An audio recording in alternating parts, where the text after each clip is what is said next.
In the dark sky above planet Vera, ships were burning. The war had reached the ancient lands. Villages were destroyed. Alien rebels were hunting royal blood. Among the chaos, a young human soldier named Eli Brandt stood inside a ruined stone temple. His armor was scratched, his gun nearly empty.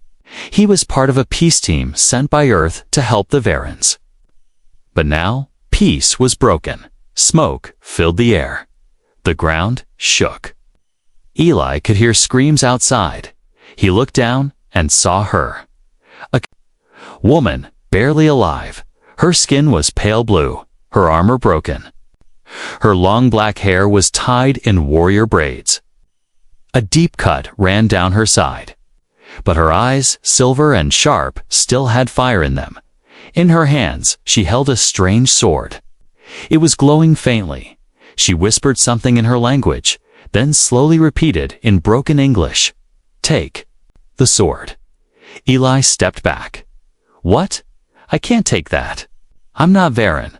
Her voice was weak, but firm. "You must. Only you can hold it now." A loud blast came from outside. The rebels were close. "I'm not leaving you here," Eli said. The woman looked at him carefully, as if weighing his soul. Then she pushed the sword toward him with the last of her strength. "Protect them with this," she said. "But know this, human. If you draw the sword, you are no longer free." Eli hesitated. Something about the sword felt alive. It was humming, almost speaking to him.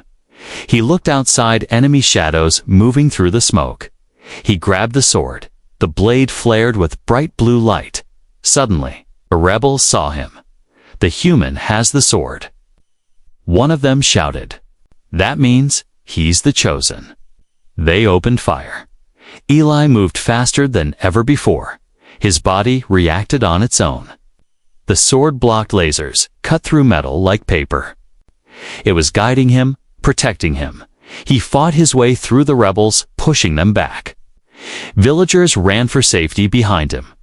After the battle, Eli returned to the temple. The woman was still breathing, barely. "You drew it," she whispered. "I had to," Eli said. "To save you, to save them." She gave him a strange look. "You don't understand. You accepted the right." "What right?" "The bond right," she said weakly. "You are now my mate." Eli froze. "What do you mean, mate?"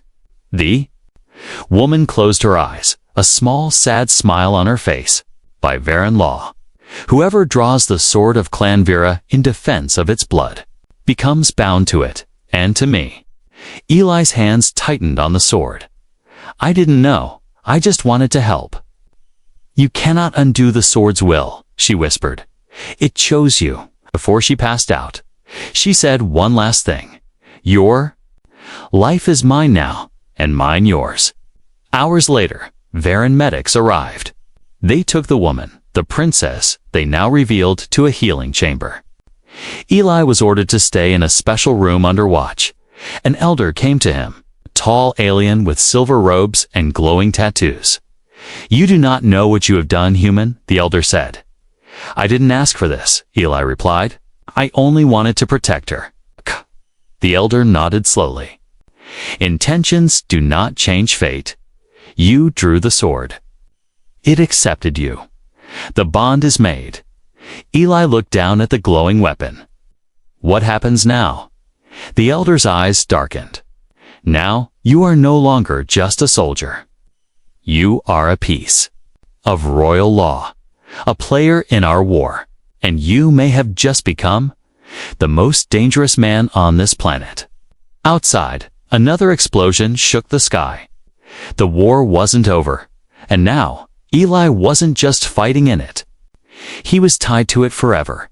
*3 moons hung over the sky, glowing cold and silent. But inside the royal healing chamber, nothing was silent. Machines beeped, guards whispered. Shadows moved, and Eli Brandt stood at the center, holding a sword he never meant to carry, now marked as the chosen by Varen law. The Varen princess still slept inside the energy cocoon. Her wounds were deep, but healing. Her face looked peaceful now. Eli couldn't forget the last thing she'd said. "You are now my mate." Eli had fought in battles before. He had seen soldiers die. He had never been afraid, but now fear crawled. Under his skin, not of death, but of something stranger. Responsibility he never asked for. A sharp sound broke the silence. The healing chamber opened. The princess was awake. She stepped out slowly, her posture weak, but proud. Silver markings on her face glowed faintly. Her eyes met Eli's and held. She spoke, her voice calm but serious. "You have drawn my family's sword. You have invoked a pact older than your world." "I didn't know," Eli said. "I believe." "You?" she replied. "But belief does not change the law." Eli stepped back. "So what now?" "I'm your husband."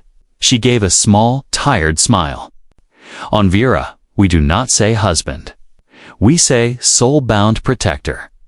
You are now tied to me, not only in name, but in war, in fate." Eli looked at the sword. "Can I give it back?" She shook her head. "The sword cannot be passed. Not until." Death. Suddenly, a hologram appeared in the air. A bright red alert. "Intruder detected." The princess stiffened. "They found us." "Who?" Eli asked, drawing the sword. "The rebels," she whispered. "They want the sword, and they want me dead." Guards rushed in, surrounding them. But before they could prepare, the walls shook violently. An explosion outside. Screams, smoke. A royal advisor ran inside. "We must move her now." The princess turned to Eli. "You still have a choice. Run, go back to your world."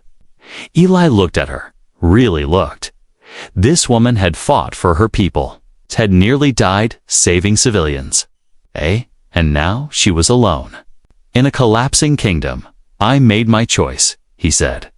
He raised the sword. "Let's get you out of here." As they ran through the palace tunnels, alarms rang louder. Laser fire echoed behind them. The enemy was already inside. They reached an escape hall and stopped. An armored figure stood in the shadows. He wore rebel colors, but not just any rebel, a high-ranking traitor. Once part of the royal guard, he raised his gun at the princess. Then, his eyes locked on Eli. "You," he hissed. "The outsider?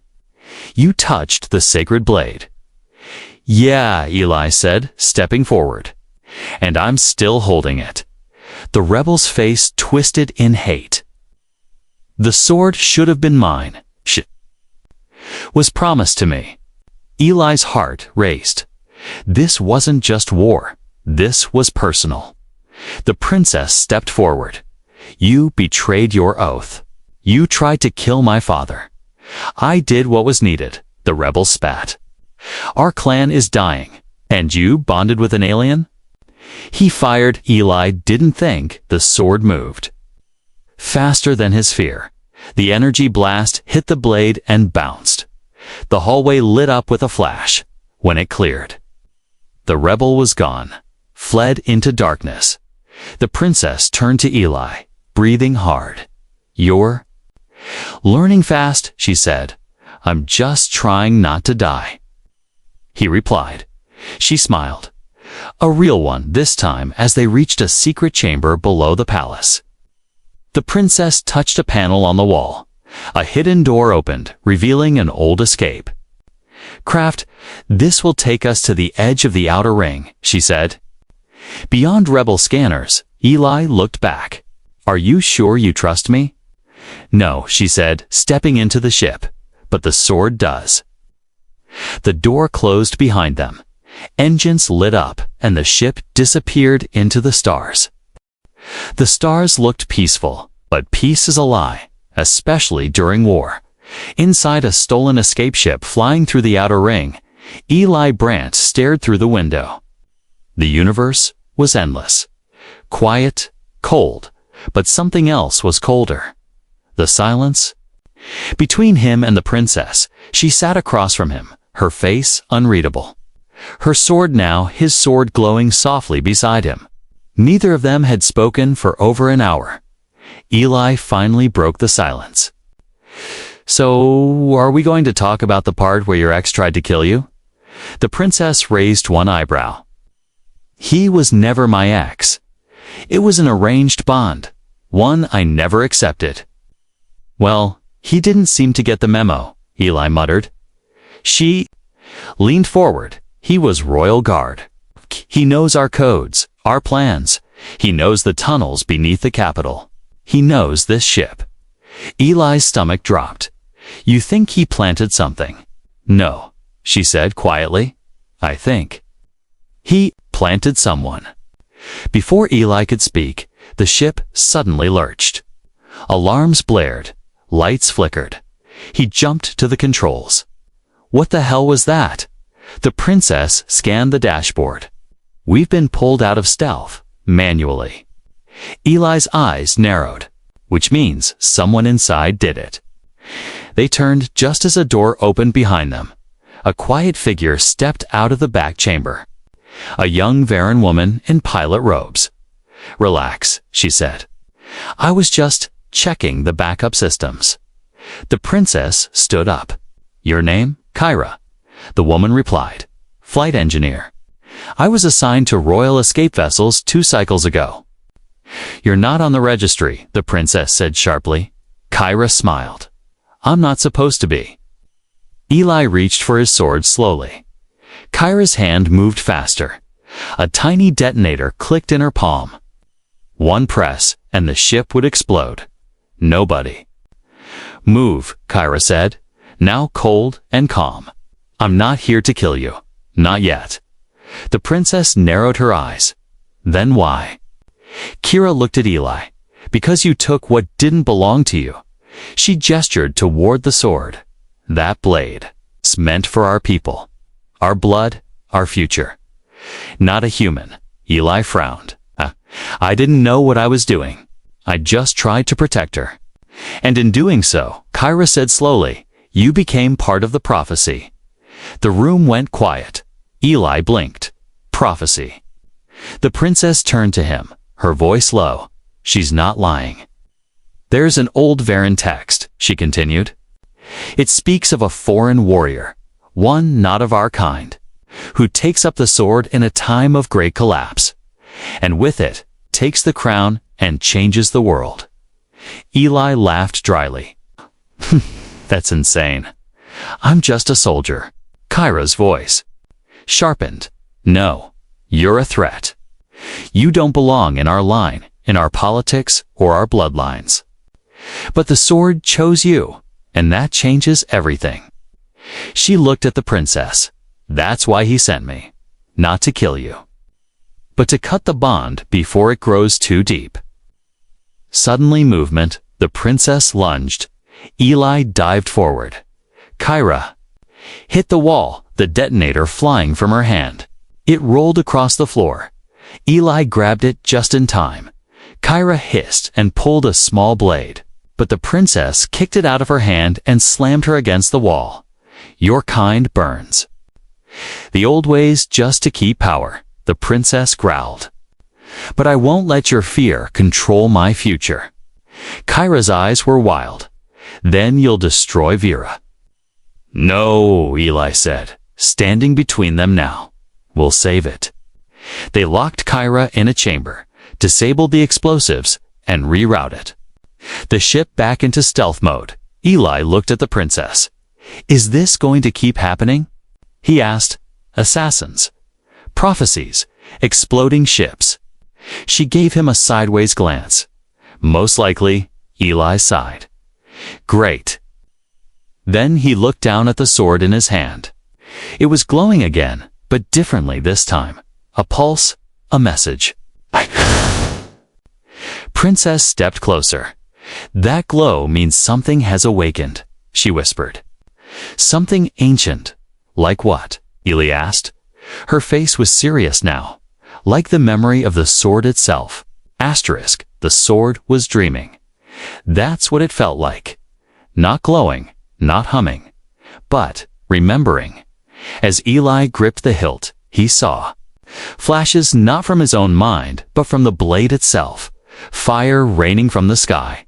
Varen warriors in golden armor. A queen crying over a fallen king. And a voice, distant and deep. One who holds this blade carries the blood of nations. Then it all vanished. Eli gasped, dropping to one knee. The sword stopped glowing. The princess rushed over. You saw it, didn't you? He nodded slowly. Yeah, I think the sword is alive. No, she said. It's worse. It remembers. A loud alarm interrupted them. Warning, proximity lock detected. Eli ran to the controls. What now? The princess checked the screen. Her face went pale. Rebel cruiser Class A. They've locked onto our ship. Eli's eyes widened. How did they find us? She looked at the sealed chamber holding the captured spy, Kyra. Maybe she wasn't the only one they planted. The rebel ship's voice echoed through the comms. Princess Sire and human. You have 10 seconds to surrender the sword and yourself, or be destroyed. Eli grinned sarcastically. At least they said, please. The princess was already at the pilot controls. We're not surrendering. Eli raised a brow. You know how to fly this thing? No, she said, flipping switches. I know how to crash it safely. The ship roared to life, spinning into a hard dive toward a nearby asteroid field. The rebel cruiser fired blue lasers ripping past them. One shot hit the wing. The ship shook violently. Okay, Eli shouted. Maybe crash a little less. The asteroid field was thick and unstable, rocks spinning, colliding, glowing with heat from nearby suns. No ship would chase us through here, the princess said. I get it now, Eli muttered. You're not brave. You're completely insane. Inside the asteroid maze, they dodged falling rocks and broken remains of old ships. The rebel cruiser hesitated, then pulled back. The field was too dangerous to follow. Looks like we lost them, Eli said, breathing hard. For now, the princess answered. But we can't keep running. He nodded. Then, where do we go? She typed coordinates into the console. There's a place, old, forgotten, built by my ancestors. A war temple. Eli raised an eyebrow. A temple. She looked at the sword. That blade was forged there. If we want answers, if we want to end this bond on our terms, that's where we begin. Hours later, their ship landed on a rocky moon. Dust filled the air. The temple stood half buried in black stone, surrounded by silence. Eli stepped out, sword on his back. Doesn't look very holy. The princess walked ahead. Varen temples are not for worship. They're for remembering. Power. And hiding it? Inside, the air was thick. The walls were covered in carvings, Varen history, battle records, and ancient vows. Then they reached a deep chamber with a platform in the center. Eli stopped. The sword in his hand was glowing again. Not blue this time, but gold. It pulled him forward. The princess touched a panel. A massive hologram activated. A figure appeared, tall, armored, ancient. The voice was not a recording. It spoke directly to Eli. You have awakened the Guardian. Protocol. Are you ready to bind your fate to the end of empires? The temple spoke first. Not the princess. Not Eli. Not even the sword. It was the voice of something older. Something buried deep beneath stone, blood, and silence. Guardian protocol recognized. User, non-Varen. Status, bonded. Processing. Ancestral memory. Then everything went dark. Eli blinked. He was no longer standing in the chamber. Suddenly, He was somewhere else, or someone else. A battlefield, flames in the sky. Ships crashing. Varen warriors screaming his name. Not Eli, but Elanus. He looked down. He was someone else. His hands were blue, his armor gold, and in his grip, the same sword. Only now, it was full of fire. He fought beside a woman who looked exactly like the princess, but older, stronger, and wearing a crown. Then the memory collapsed like shattered. Glass. Eli fell to his knees, back in the temple. He gasped for air. His skin was his own again. The vision had ended. The princess ran to him. You saw it, didn't you? He nodded slowly. Yeah, but it wasn't just a memory. She looked serious. That was your past life. What? The Guardian. Temple doesn't just store memories, she explained. It stores souls. You are not the first to carry that sword, but you are the first outsider to ever survive its bond. Eli stared at the blade. So I was one of you. A Varen, she nodded. Long ago, before the clans fell, before the war that erased the old names. He touched the hilt again. But why bring me back now? The temple lights shifted. The hologram spoke again. Warning, the line of Vera is broken. Royal code corrupted. Backup bloodline detected. Activating Sword of Judgment. A platform rose from the center of the chamber. A second sword appeared, nearly identical, but dark, pulsing red. The princess stepped back. That's not possible. What is it? Eli asked. She whispered. That is the sword of the lost prince. My brother, Eli turned. You never said you had a brother. I thought he was dead. Just then, a voice echoed across the temple. I was. From the shadows, a tall figure stepped forward. His armor was ancient, his eyes glowing red. It was her brother. Changed, twisted, more machine than man. You bonded with a human, he said, voice full of disgust. You broke our line. She shook her head. You're alive. I was reborn in fire, he said. And while I burned, you chose an outsider over your own blood. Eli raised the sword. She didn't. Choose me. The blade did. The prince laughed darkly. Then let's see which sword chooses the future. The ground cracked. Both swords lit up. The chamber sealed shut. A test had begun, not just of strength, but of destiny. Asterix blood does not always mean loyalty. That truth echoed through the ancient chamber as three swords hummed, one blue, glowing with life, one red, pulsing with rage.